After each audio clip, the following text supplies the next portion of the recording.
Sigmund Freud moved into this house, 19 Burggasse, Vienna, in 1890.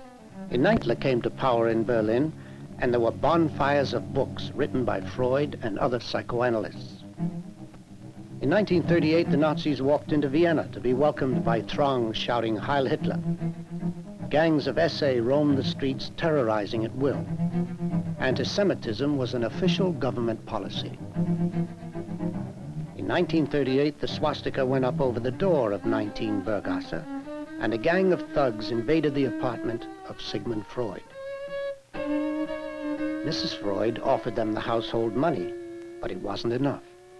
Then Anna Freud conducted them to the safe, where they took a large sum. Freud later said he had never received so much for just one visit. 1 week later, the Gestapo came and searched the premises for allegedly anti-Nazi documents. They took Anna and kept her all day until the American chargé d'affaires intervened. Freud, with great reluctance, realized he had to leave Vienna. The Nazi government made it as difficult as possible for anyone to leave. They would only issue one-way passports, not good for return. Other countries suffering under economic depression and severe unemployment problems were reluctant to accept refugees. W.C. Bullitt, the American ambassador to France, and President Roosevelt used their influence with Germany to help Freud. Princess Marie Bonaparte, a psychoanalyst in Paris, paid a ransom officially called a fugitive tax so that the Nazis would not confiscate Freud's library and possessions. With their help and others, Freud was allowed to leave Vienna with his family and belongings. At this point, August Eichhorn asked Edmund Engelmann for a favor. August Eichhorn, a friend of mine, was a lay analyst. He was a non-Jew, a close collaborator of Freud and a disciple. He wrote a book, Wayward Youth, which is a classic.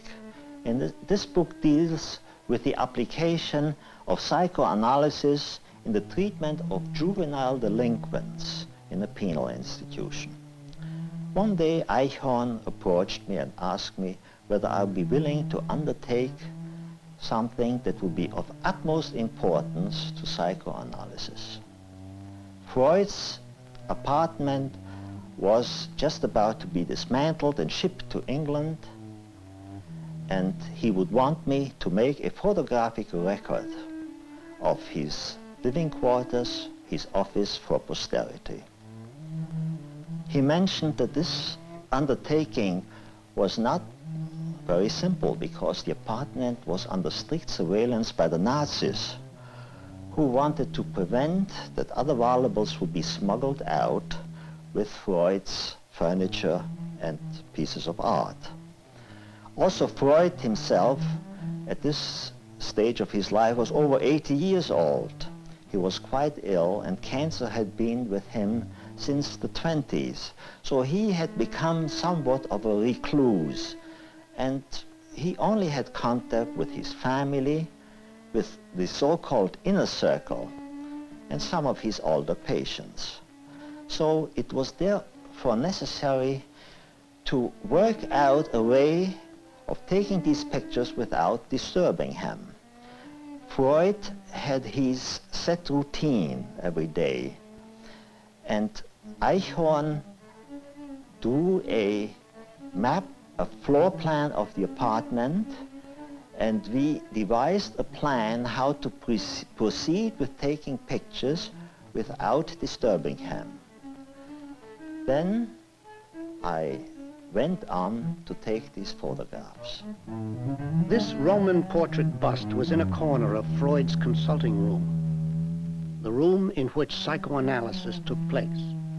Surrounded by antiquities and photographs of ancient ruins, the patient would rest on the rug-covered couch and recount his dreams, his childhood, his entire life. This was the couch upon which the Wolf Man, the Rat Man, and many other notable people had spent many hours. Freud himself would sit out of sight of his patients in this well-worn chair, from which he would gaze directly at a table containing objects from past civilizations. Statuettes that were Egyptian, Etruscan, Assyrian, Roman. Statuettes that Freud had found in the antique shops of Vienna. Freud had started collecting antiquities before 1900 and would make periodic visits to dealers in Vienna or any city he was visiting. He collected antiquities of all kinds: urns, stone reliefs, sarcophagus lids, but mostly Egyptian figures. They were displayed all around the room, on the walls, on tables, in cabinets, on top of cabinets. They all had one thing in common. They were of apparent great age and had come from remote places. They were objects that were connected directly to burial or had been buried by some natural upheaval. And almost all had been unearthed by digging into the ruins of the past. It was a process that Freud used as an analogy to his own work. He wrote that his role resembles to a great extent an archaeologist's excavation of some dwelling place that had been destroyed and buried. On the wall near the foot of the couch was a reproduction of the Pompeian relief Gradiva, which was the subject of a story about which Freud wrote an essay delving into the unconscious and its relationship to creativity. Adjoining it was an engraving of Oedipus and the Sphinx. Above the couch was a color lithograph of the colossal statues at Abu Simbel. There was virtually no contemporary artwork or even landscapes on the walls or around the room. Freud's interest was in antiquities and not necessarily art. Although such antique collecting was not uncommon among doctors in Vienna of his time, his collection is remarkable for its size and better than average quality. At times he would use some of these ancient objects to elucidate his system of dream symbols. In 1899, in a letter to a friend, he wrote of his predilection for the prehistoric in all its human forms. And later on he wrote that the glimpses of ancient cultures had been an unsurpassable comfort to him. Stepping through the door to Freud's study, we find more antiquities among shelves and shelves of books. This was the room that contained his library, in which he would write his own books. At this time he was writing Moses and Monotheism, and perhaps he would occasionally gaze out of this window into the courtyard. Freud's library contained, among its many volumes, complete collections of Shakespeare, Goethe, Hawthorne, Gogol, Dostoevsky, Poe, Mark Twain, Greek tragedy, and many books on archaeology. He once said that he had read more archaeology than psychology. Situated between Freud's chair and the chair of a visitor was this little group of figures, which served as a kind of visual buffer between Freud and his visitor. This Coptic head, Egyptian sarcophagus, and Buddhas was situated on a table behind the visitor's chair.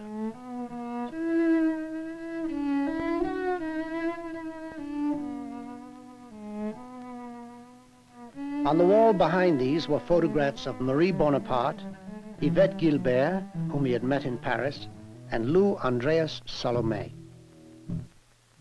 Freud wrote in longhand at this desk, which held some of his, as he called them, friends. He knew them all intimately and would sometimes touch one or another of them while talking.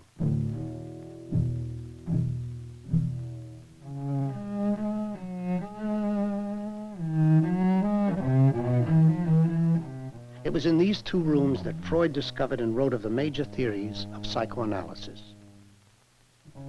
One day while taking pictures, I found myself face to face with Freud. I was very surprised. He seemed to be even more surprised and, as I could notice, quite concerned. Fortunately, Eichhorn was nearby, and he stepped in and he explained the purpose of my mission. At this point, I already had a little album prepared of photographs of previous days, which I planned to give to Freud to take along to England as a souvenir. So I gave it to Freud. Freud looked through the album, started to smile, was very pleased, and readily consented to pose for my photographs and even gave me permission to take his pictures while he was working. After a few days, he brought one of these pictures back with an inscription for me, which reads, literally translated from German, "Heartfelt thanks to the artist Freud, 1938. I treasure this picture. In 1938, when Mr. Engelmann took these photographs, Freud was over 80, had had cancer of the jaw for nearly 15 years. It was very painful and required almost daily treatment. This was done in this little room just off the consulting room. Freud's personal physician or his daughter Anna would attend to the always troublesome wound. Anna Freud, by this time in her 40s, unmarried, was a practicing lay analyst and the only one of Freud's 5 children who still lived at home. Her room was simply furnished and featured this large portrait of her father. The living quarters of the Freud family were adjacent to the offices and faced directly onto Bergasse Street. However, they had very little else in common with the offices. Here there were no walls and cabinets covered with antiquities. Rather, the cabinets contained mementos of a more personal nature.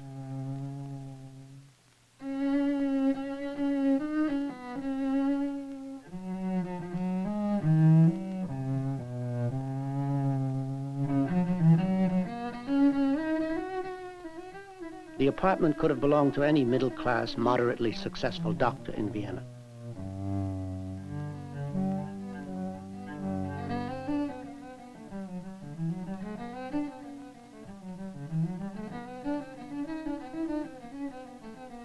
Here, in these rooms with flowers and pictures of children, there was no indication of an interest in archaeology or psychology, and certainly not an indication of an interest in the human unconscious and the problems of sexual repression. Freud and his family had lived in these rooms for more than 45 years, and now they had to leave the country. Several weeks after I had taken these pictures, Freud and his family left for England. The content of his apartment and offices were shipped to London. In the following month, the fury of Nazi persecution increased, culminated in the so-called Crystal Night, in which hordes of people roamed the street, smashed windows of Jewish enterprise, and set synagogues on fire. At this point, I realized that I had to, in order to save myself, I had to put my efforts, my extreme efforts, into leaving this country. I finally succeeded, and in January 1939, I was able to leave. However, I was afraid to take these negatives along. At the border, they might find them suspicious and retain me. So I decided to leave these negatives with my friend Eichhorn. I left and finally came to the United States, where I started a new life. After World War II, I tried to contact Eichhorn in order to get my negatives back. He was not at the same address, and it was quite difficult to locate a person in the confusion after the war. Finally, when I was able to locate his new address, I had to learn that he had died. Consequently, my efforts and my search led to success, and I learned that Anna Freud had my negatives and finally handed them over to me in London. At this occasion, I was able to visit 20 Marisfield Gardens, where Freud had spent the last year in his life, where I could see that beautiful art again that I had photographed about 15 years ago. Near these beloved antiquities, Freud died in London in September 1939, a little more than a year after having moved there. These objects are still in the possession of the Freud family in London. But the look and feeling of the rooms in which Freud lived and worked for more than 40 years exists only in these photographs.